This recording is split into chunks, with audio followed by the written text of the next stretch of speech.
What's up, everyone? Whisper Gamer here. And today,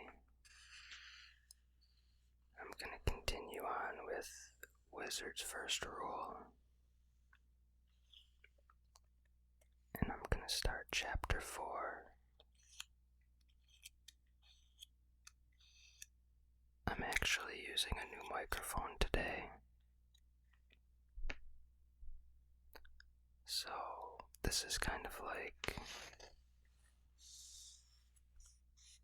a test video.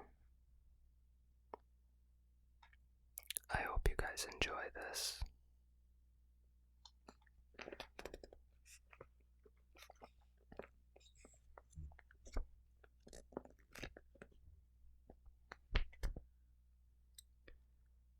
Richard ran down the walkway to catch up with her.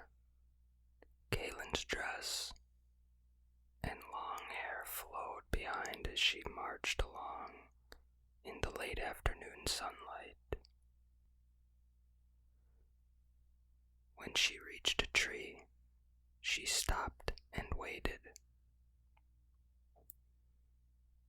For the second time that day, she wiped blood off her hand. As he touched her shoulder, she turned, her calm face showing no emotion. Kaylin, I'm sorry. She cut him off. Do not apologize. What your brother did, he was not doing to me. He was doing to you. To me? What do you mean? Your brother is jealous of you. Her face softened. He is not stupid, Richard. He knew I was with you, and he was jealous. Richard took her arm and started walking down the road, away from Michael's house. He was furious with Michael, and at the same time, he was ashamed of his anger. He felt as if he were letting his father down.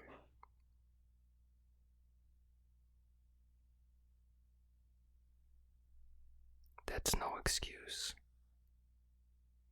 He's first counselor.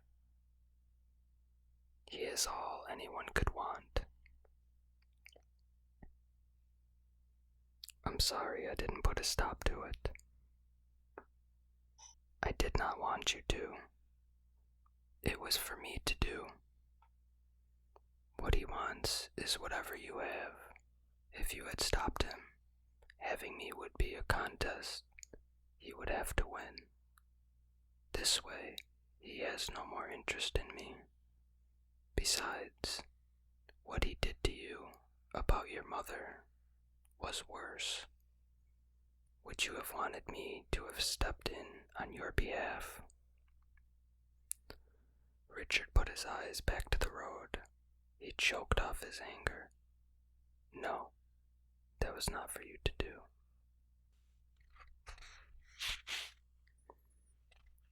As they walked, the houses became smaller, closer together, but remained clean and well kept. Some of their owners were out taking advantage of the good weather to make repairs before winter. The air was clean and crisp, and Richard knew, by the dryness of it, that it would be a cold night. The right kind of night for a fire of birch logs. Fragrant, but not too hot. The white fenced yards gave way to larger garden plots in front of small cottages, set farther back from the road. As he walked, Richard plucked an oak leaf from a branch branch hanging close to the road. You seem to know a lot about people. You're very perceptive. I mean, about why they do what they do. She shrugged. I guess. He tore little pieces off the leaf.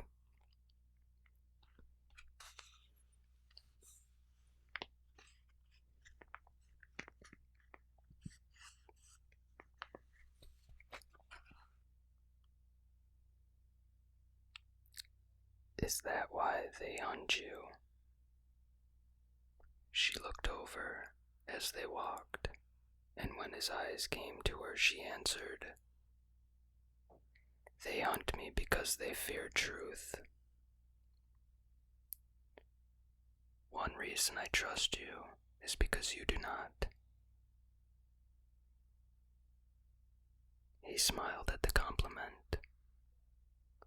He liked the answer, even though he wasn't sure what it meant. You aren't about to kick me, are you? A grin came to her face. You are getting close. She thought a moment, the smile fading, and went on. I'm sorry, Richard, but for now, you must trust me. The more I tell you, the greater the danger to both of us. Still friends. Still friends. He threw the skeleton of the leaf away. But someday you will tell me all of it. She nodded. If I can, I promise I will. Good, he said cheerfully. After all, I am a seeker of truth. Galen jerked to a halt, grabbed his shirt sleeve, and spun him to face her wide eyes. Why did you say that? She demanded.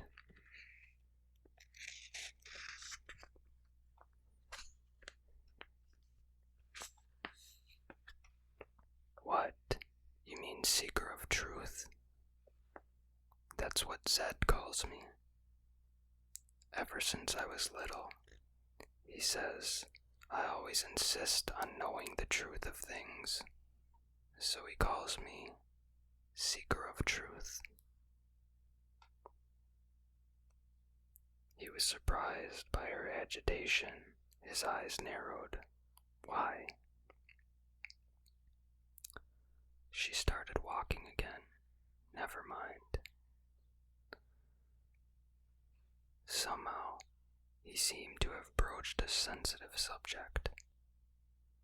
His need to know the answer started to shoulder its way around in his mind. They hunted her because they feared truth, he thought, and she became upset when he said he was a seeker of truth. Maybe she had become upset, he decided, because it made her fear for him too. Can you at least tell me who they are? Those who want you. She continued to watch the road as she walked next to him. He didn't know if she was going to answer him, but at last she did. They are followers of a very wicked man. His name is Darkenral. Please do not ask me any more for now. I do not wish to think of him. Darkenral. So now he knew the name. The late afternoon sun was beyond the hills of the Heartland Woods, allowing the air to cool as they passed through gently rolling hills of hardwood forest. They didn't talk. He didn't care to talk anyway, as his hand was hurting and he was feeling a little dizzy. A bath and a warm bed were what he wanted. Better to give her the bed, he thought. He would sleep in his favorite chair, the one with the squeak. That sounded good. It had been a long day and he ached. By a stand of birch, he turned her up the small trail that would lead past his house. He watched her walking in front of him on the narrow path, picking spider webs off her face and arms as she broke the strands strung across their way. Richard was eager to get home, along with his knife and the other things he had forgotten.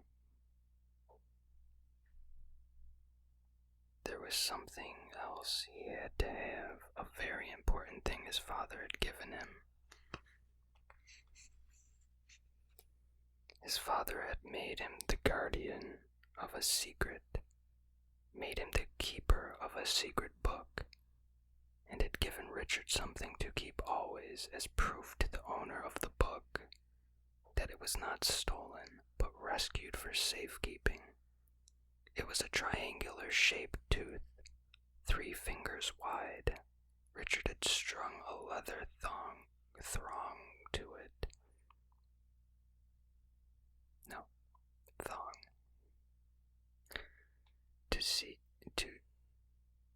Let me start that again. Richard had strung a leather thong to it so he could wear it around his neck. But like his knife and backpack, he had stupidly left the house without it. He was impatient to have it back around his neck. Without it, he couldn't prove his father wasn't a thief. Higher up, after an open area of bare rock, the maples, oaks, and birches began to give way to spruce. The forest floor lost its green for a quiet brown mat of needles. As they walked along, an uneasy feeling began to itch at him. He gently took Kaylin's sleeve between his thumb and forefinger, pulling her back. "Let me go first," he said quietly. She looked at him and obeyed without question. For the next half hour he slowed the pace, studying the ground and inspecting every branch close to the trail. Richard stopped at the base of the last ridge before his house and squatted them down beside a patch of ferns. "What's wrong?" she asked. He shook his head. "Maybe nothing," he whispered. "But someone has been up the trail this afternoon." He picked up a flattened pine cone, looking at it for a short time before tossing it away. "How do you know?" "Spider webs." He looked up the hill. "There aren't any spider webs across the trail. Someone has been up the trail and broken them. The spiders haven't had time to string more, so there aren't any." "Does anyone else live up this trail?" "No. It could be just a traveler passing through. But the trail isn't used much." Kaylin frowned, perplexed. "When I was walking in front, there were spider webs all over. I was picking them off of my face every 10 steps. "That's what I'm talking about," he whispered. "No one had been up that part of the trail all day, but since the open place we came through, there haven't been any more. How could that be?" shook his head. I don't know. Either someone came out of the woods back by the clearing and then went up the trail, a very hard way to travel. He looked her in the eyes. Or they dropped in and out of the sky. My house is over this hill. Let's keep our eyes sharp. Richard carefully led the two of them up to the rise, both scanning the woods as they went. He wanted to run the other direction, take them away from there, but he couldn't. He wasn't running away without the tooth his father had given him for safekeeping.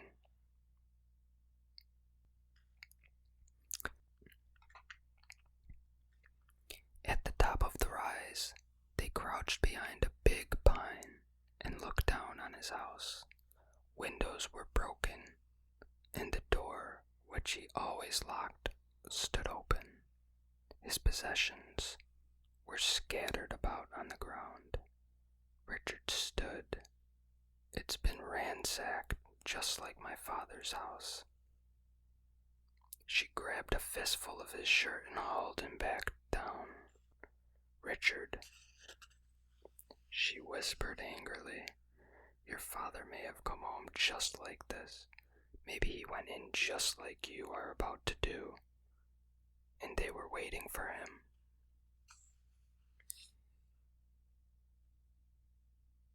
She was right, of course. He ran his fingers through his hair, thinking. He looked back toward the house. It's been sat hard up. The only door.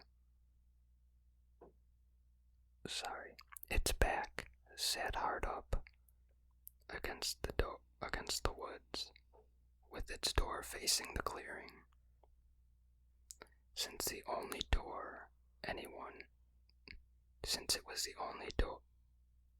was the only door anyone inside would expect him to come running in that way. That's where they would wait if they were inside. All right, he whispered back.